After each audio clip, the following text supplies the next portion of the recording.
Greetings everyone, and Great here for another Age of Empires 3 replay. Spawn on the bottom right side is the red Brits. We got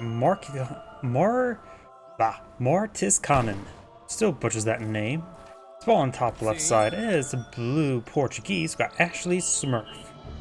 When it comes to natives of the map, we have the House of Oz to give access to the Rural Arquebus and the Winged Hussar, and potentially also the House of Odenburg, which does give you the Counter Skirmisher, Food Collector, Rural Hunter, and Rural Huntsman, along with the Northern Musketeer, a Musketeer that only costs food, make it pretty easy to mix into any composition.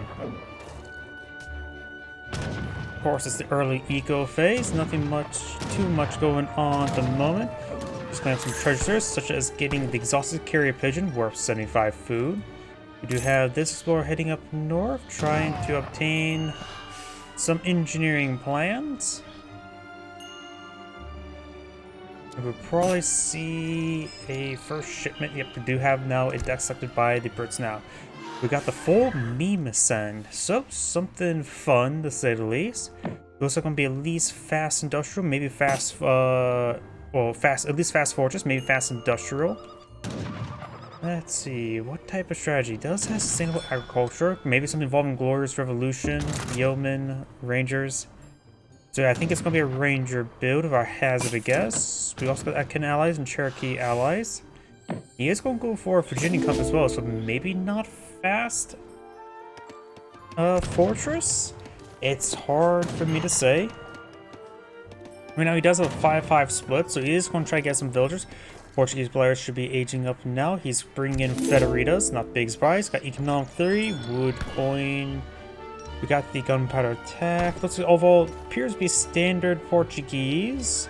Got constable, organ guns. We got the gunpowder infantry combat. Yeah, it looks like just standard Portuguese. Nothing too crazy there.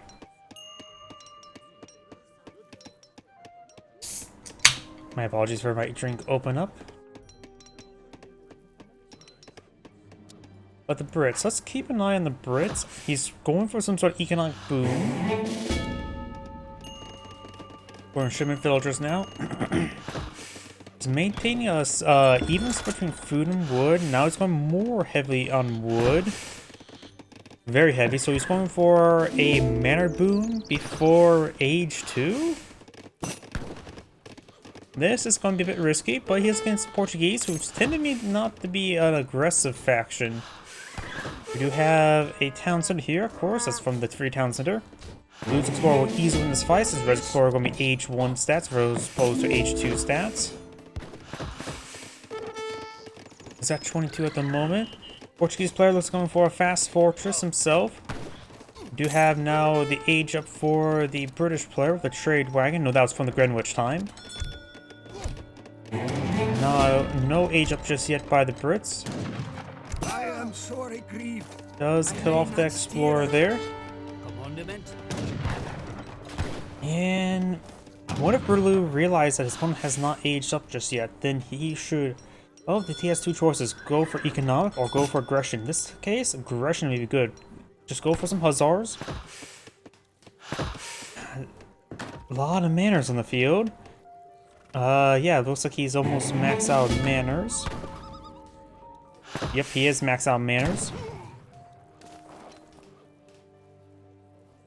Blue will tame the early violin. Maybe it's a Stradivarius. Probably not. And we do now have age 3, the Ethiopian Queen. While the British player is now aging up, he may get age 3 before age 2 hits. The Governor, he will get access to an outpost for much needed defense. I have no idea how that's going to go. He definitely, at this point in time, the Portuguese player could just go straight for halberdiers. They have good torch damage. I wonder if Blue realizes that Red has not aged up just yet. Fast forward a little bit more, so it's just the eco phase. I feel me stronger now. There's the age up. We'll get the Ethiopian Queen, which does give him some units. Go down once again. And it looks like the Shotel Warriors push forward. Shotel Warriors are shock infantry unit.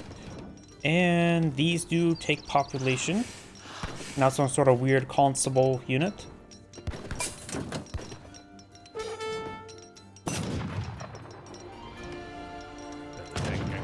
Shotel Warriors will see bonus damage from the outpost, 30% additional damage. The Explorer will go down. John Jackman. I may not steal. We do have some organ guns being shipped on in. We do also have now Glorious Revolution. He has enough coin to age on up, just need a little bit more food. Obtaining more caribous.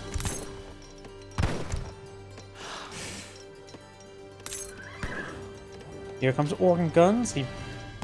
One few times I'll say he should have gone for halberdiers. He does have around halberdiers on the field, which is good. Shotel Warriors, of course, being a shock infantry unit means they're not good for structures. They're good against light infantry. In fact, they get damage multiplier against light infantry. They also do have good attack speed. Well, relatively lower poor range resist. A bit more of a glass cannon shock infantry unit. Do not have the town militia there. You will definitely need it for conscription.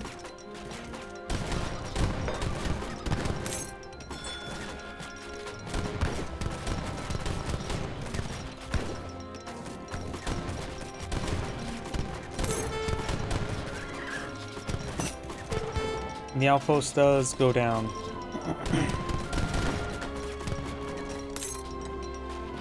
I feel a bit stronger now.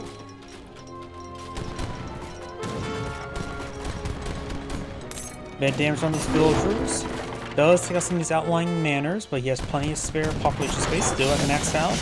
There's his age up, which, what age up to go for? The adventure, so he gets around the longbowmen.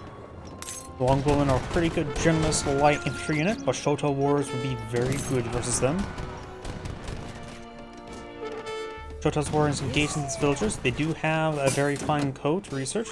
And there's the Black Watch, a elite heavy infantry unit.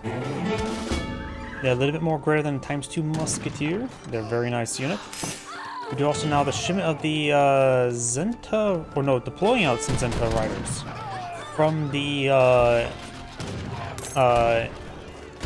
saloon. Looks like it does cancel. I'm not familiar with what the Zentas are. I don't think I've ever seen that one. We've now got conscription deployed in the field. Conscription, of course, are excellent infantry units. They are gunning down the organ guns first. Very nice. He does not like his organs on the field. Black Watch now advance the way forward. Some of these militiamen are in melee. Got now around the Costors. Scrumfer unit for the Portuguese, so more specialized in being cost like musketeers. Also, they have really high range resist. So the fact that they cost like musketeers make them a bit more spammable, having reduced gold cost and with increased food cost. Inherently also making them cheaper as well, because you collect the food faster than gold or coin. And still got a good number of militiamen here. Even though they're at 1 health, they're actually still pretty good at 1 health, since they retain their full DPS, and they're, strangely enough, 1 health means you're surprisingly tanky, because usually there's a lot of overkill when hitting units, so they can still draw an entire volley of fire. Falconets. Push way forward. Falconets will be particularly useful here. Black Watch are cancelled by the Costors, and the militiamen do have 1 health, so anything counters them, while they also counter everything. British player has a pretty good reserve of resources, maybe trying to age up. The Portuguese player is going to ship a coin, he may be eyeing for his age up. Falcon has a good shot down the Costors.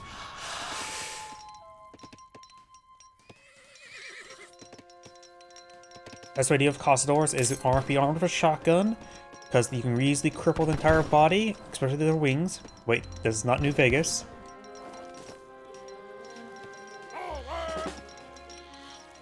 In all seriousness, when it comes to Fallout New Vegas, the hunting shotgun is one of the best weapons in the game. We do now have a British townsend deployed on the field, which also give another round of militia and conscription. Did the British player even deploy his first round of militia? He may not have. You have a large number of villagers being queued up for the Portuguese player. The problem with having triple town center is that's a lot of food consumption. It means you need a lot of villagers on food just to maintain the villager production. Because Age of Empires 3 is different than the other Age of Empires game.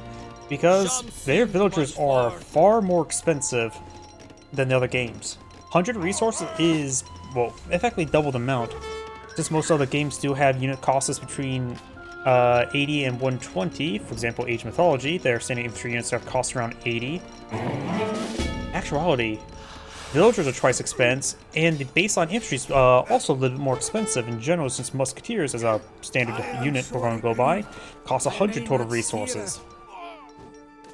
And in Age of Mythology, the collection rate of resources is actually a little bit higher as well. And that's why Age of Empires 3 is significantly different than the other Age of Empires games, among a lot of other things. But their balancing of unit costs and village costs is higher.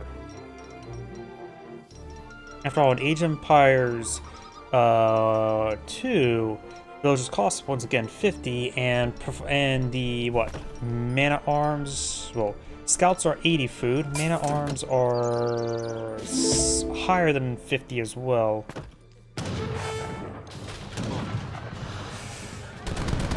Got a round of organ gun firing onto the town center.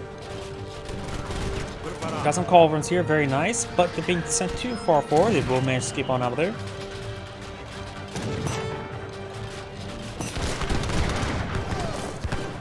Good volley on the falconets. Good focus fire there on the culverins. Culverins do take up the falconets. More falconets straightforward. Falconets should probably focus on the culverins. They are putting some good rounds into the organ guns. Both of these falconets went down due to AoE damage from the remaining siege weapons. You probably should have had those falconets pursue the organ guns, make fallbacks infantry, let the falconets engage everything else, but do now a shipment of rocks from field. The first player has aged on up. Sorry, I missed that part. But they now got the concrete rockets on the field, as well as 20 longbowmans. And the Advanced Air Balloon is available. The Advanced Air Balloon is actually a pretty nice card. It gives you a permanent scout that is completely immune to all damage. It's actually really nice to have. The problem is, you have to weigh it with everything else. You want an Advanced Air Balloon or a Factory? Generally, factories would be a bit better, since you can get scouting from other sources, such as your musketeers and other units. I feel me stronger now.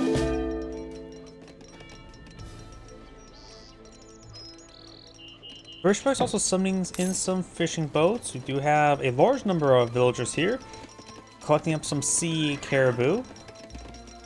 Yeah, that's probably going to taste disgusting. Though I wonder how effective the salt water is on caribou meat.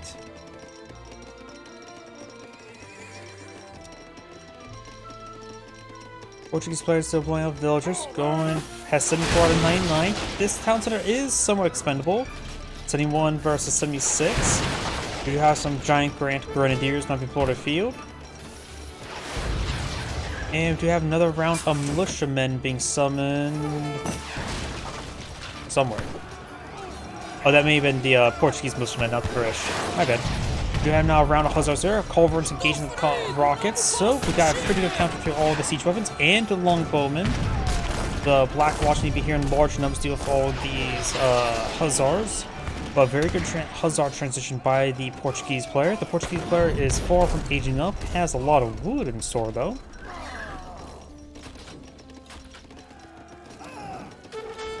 Got some more Highlanders being floated in by the British player, or Black Watch I should say.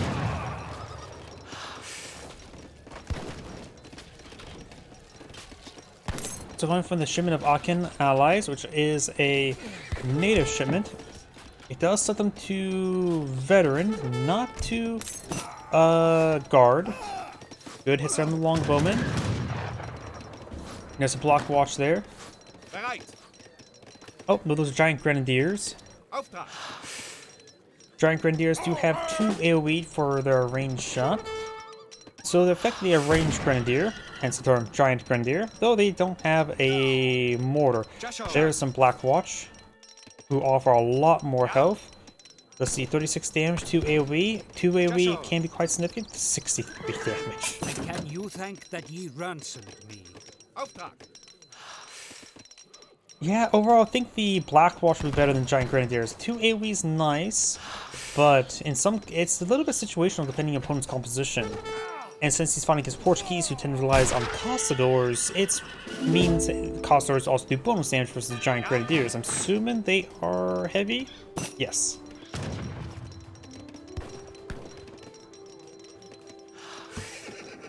Roger's Rangers now being deployed on the field.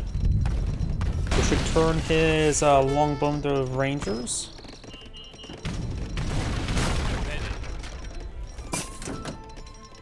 Roger's Rangers are effectively more turns a longbow into more of a proper skirmisher unit, but still costs us 120, 60 each.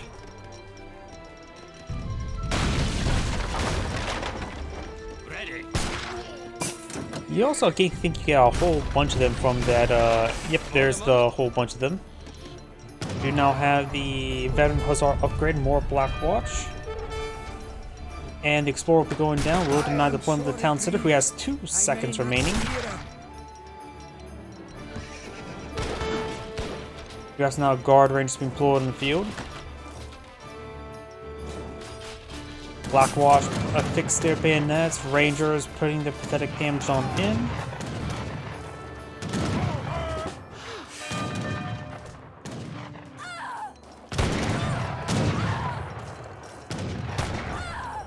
Got a round of Caçadores. Caçadores do have 18 damage, 20 range versus 22 damage, 18 range. They're both better at the most, is a good comparison. They had 95 health, no longer. Veteran Caçadores, of course, do have a lot higher range resist and a bit extra health than the Veteran Guards. The Veteran Rangers, per se. Overall, the Caçadores would do quite well in this engagement. The 45 range resist is quite important, though right now these, of course, are Guard versus Veteran. The extra range is useful versus the reduced damage.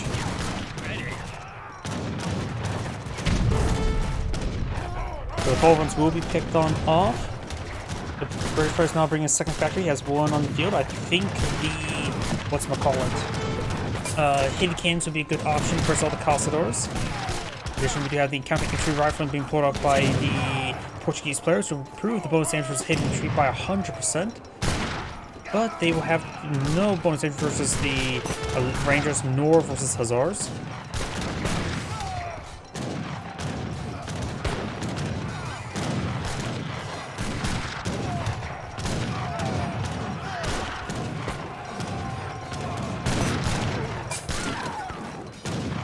More Giant Grenadiers push forward. Hussars advancing, using good damage there. And Blue has casting GG. It's Angrade saying, thank you for watching, and on to the next replay.